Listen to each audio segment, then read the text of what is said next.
Hilary Couchman, Dr. Hilary Couchman. How long have humans been swearing? Well, curse words or vulgarities go back really as far as language itself, but when it comes to written English, we find profanities cropping up from the 13th century. So, something like this, should I wear gloves to handle this? The protocol is that the curator handles the material. Oh, OK, right. I'm pretty sure I've seen Dr. David Starkey handling stuff like this on TV, and I've even seen them let Tony Robinson have a fiddle. The protocol is the curator handles the material. You said that. Do they ever let you guys go to an area just to relax? Because they should do. Maybe that should be part of the protocol. Swearing, swear words. One of the more prominent words is the word f***, but cunt too is also common across the Germanic and Scandinavian languages. Yeah. We also find uses of piss, Well, shit, what areas would these profanities emanate from? I'm thinking Manchester, Liverpool. No, from across the whole country. OK. Now, what we have here are parish records from Drayton in Shropshire. When would that be? 1295. That's what these trousers cost. So, what these documents show is how the earliest instances of swear words were typically found in the names of places or people. So, surnames often describe what someone was or did. Right. Here we have a listing for Henry F***a-beggar. Goodness me. Now, back then, the word f*** didn't have its current meaning. Okay. It actually referred to hitting or striking. Right, good. Well, hence the phrase, let's hire some Albanians to f*** him up. So there are terms that have fallen out of use. So here in 1740, we have the term rantallion, which means one whose scrotum is so relaxed as to be longer than his penis. One wonders whether that's due to a truncated member or distended testes. Well, I guess it's just chicken and egg. We also find some fairly vulgar slang words for penis, such as beard splitter and arse opener, whilst fellatio was known as bagpiping. Oh, makes sense. In the 1785 book, the Classical Dictionary of the Vulgar Tongue, we find the term to huffle. Would you like to have a guess at what that means? Oh, gosh, I'll have a bash.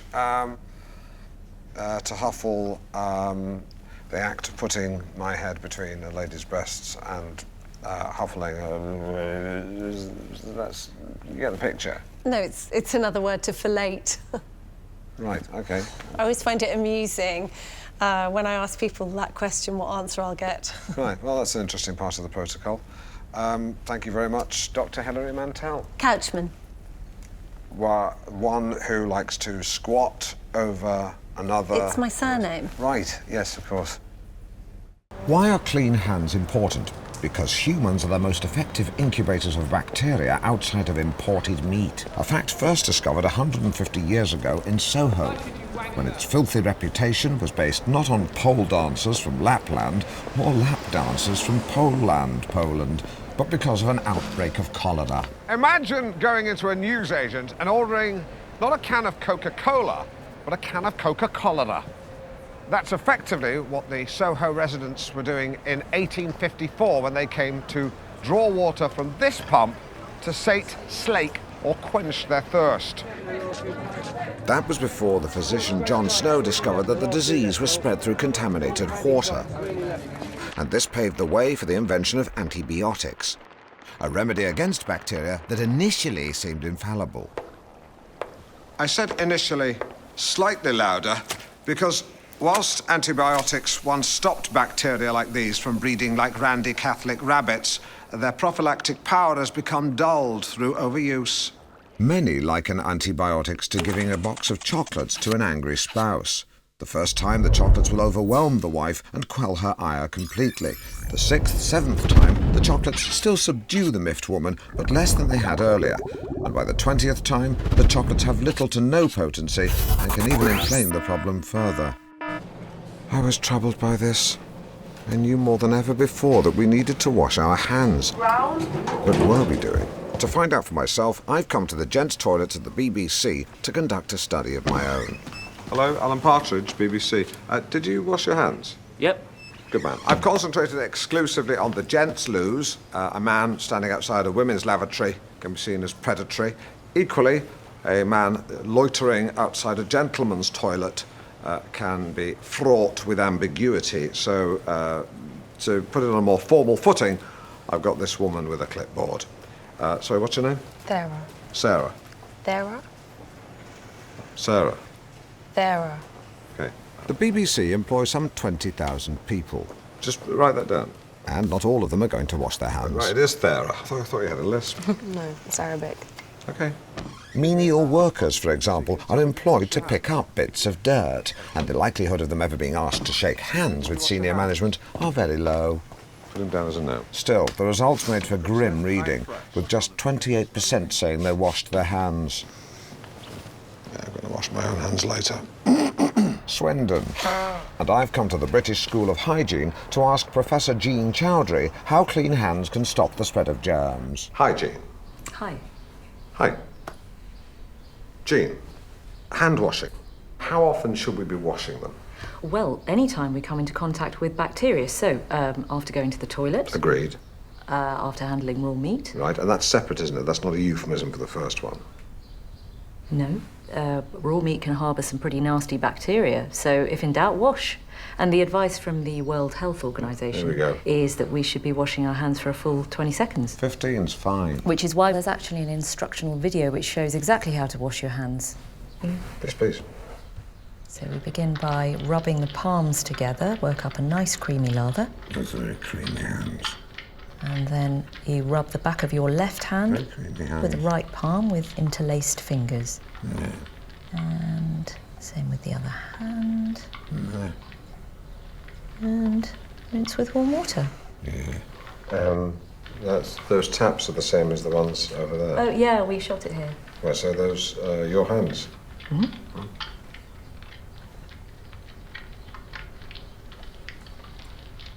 To help us look at the discipline of yesteryear, we sent Alan back to his old school. I must warn you that this film contains teachers some viewers may find disturbing.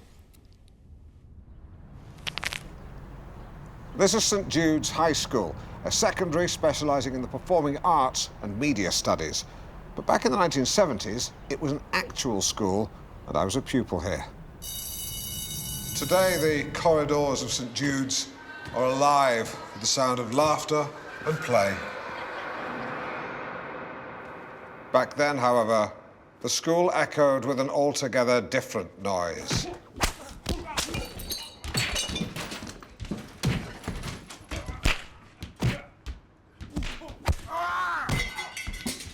The noise of corporal punishment. Thrashings were the order of the day back then. The only ways to avoid a walloping, keep out of trouble, or get homeschooled like Dominic Bentham. Although I think he ended up killing himself in his 40s. Alas, for those of us schooled in the classroom, the finger of blame didn't always land on the guilty. Partridge! What is that? Bring it here. And stop gawping, for crying out loud. Ordinarily, I'd see a boy taking the long walk to the teacher's desk and think he was being disruptive. Go on, sir, batter him. But on this occasion, that boy was me. What is it? It's a picture of you, sir, with a penis where your nose should be. Is that what you think I look like? It wasn't me, sir. It was Smithy. He's from a broken home. Something changed in me that day.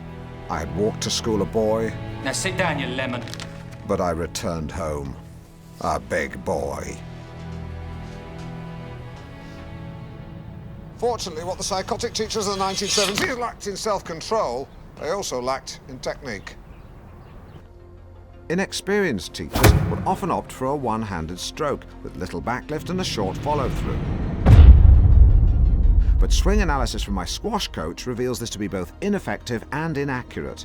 With little rotation of the hips, the backswing ends here, which means the maximum arc of the swing is shortened, and an unsteady stance means energy dissipates as the swing is completed. But watch what happens with a firmer base and a longer backlift. In this case, the swing stops here. Look at the line from the shoulder all the way down to the knee. The wider stance creates stability so that energy can be transferred from the standing leg all the way to the front knee. And with the hips rotated right round, the striker is like a coiled spring. If we play on, watch now how all of that force is driven down through the arc of the swing, picking up speed, as the front knee bears all the weight, and then pow! The striker hits through the target, continuing to rotate the hips until he ends up in a finishing pose that is the mirror image of the backlift. Impressive. Eventually, corporal punishment was subject to a blanket ban, except in emergencies. But the memories remain. Sore heads, swollen knuckles, rosy red bum cheeks. Sounds funny. Don't feel funny. So, drama therapy. It's therapy that uses role play to help people work through difficult or challenging situations. Well, like therapy, good drama encourages us to look inside. It helps us to understand our own behaviour and deal with emotional issues. In fact, Simon was telling me earlier that Aristotle coined the term catharsis to describe the healing we experience through drama. Hubris, nemesis, catharsis. Well, it's all Greek to me. Thought I'd do the joke this time, seeing as Simon was being a bit serious. But what kind of problems does drama therapy help to confront? It's very versatile. Marital strife, workplace disagreements, psychological trauma. Drama therapy is not always easy. It can be very challenging and sometimes tearful, but it should always feel welcoming. I think you just described the pub quiz I go to. You see, you should be saying this. Catharsis. Now, I believe we're going to see some drama therapy in action. That's right, Jenny. Over here, we have two actors, Daniel and Louise. And in a typical therapy situation, they would play out scenarios that couples can try themselves. Right. Now, in this scenario, Louise thinks that Daniel is emotionally closed off, but Daniel feels that as he's getting older, he does need more space. Guys? And you wonder why we never resolve anything. It's because we argue, and then 5 minutes later, you get upset and I have to back down. No one's saying you have to. But that's what happens when you play that card. It's not a card, Daniel. It's how I feel. Just because you're a closed book doesn't mean I have to be. What am I supposed to say to that? You should tell her that... Sorry, that's... No, that's fine. Do you want to jump in? Oh, me? God, no.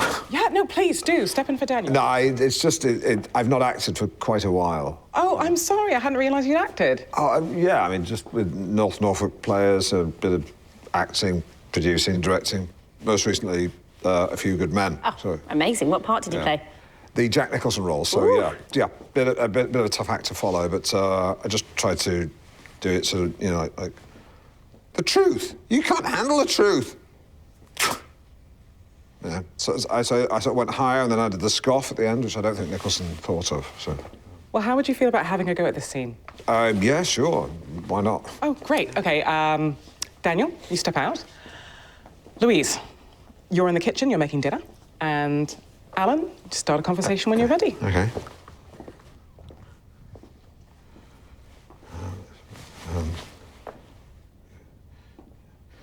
Don't overthink it. OK, yep, right.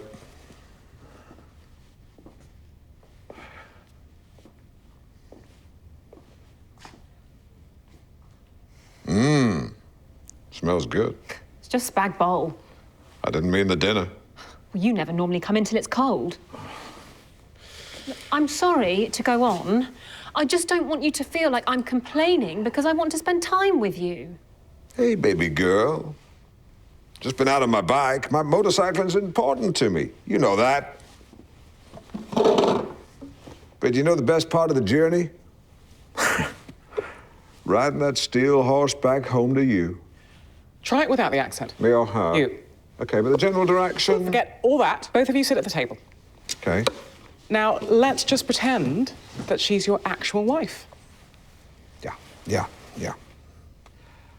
Look, I wish I could spend more time with you. See, I hear you saying that, but I don't feel it. Then we'll figure something out, but you're going to have to stop going on at me. I'm sorry if I've got a gift that people enjoy and I find very satisfying. I'm sorry that you don't have that because for some reason God didn't give you any talent. Shall we stop there? Yeah, that felt good.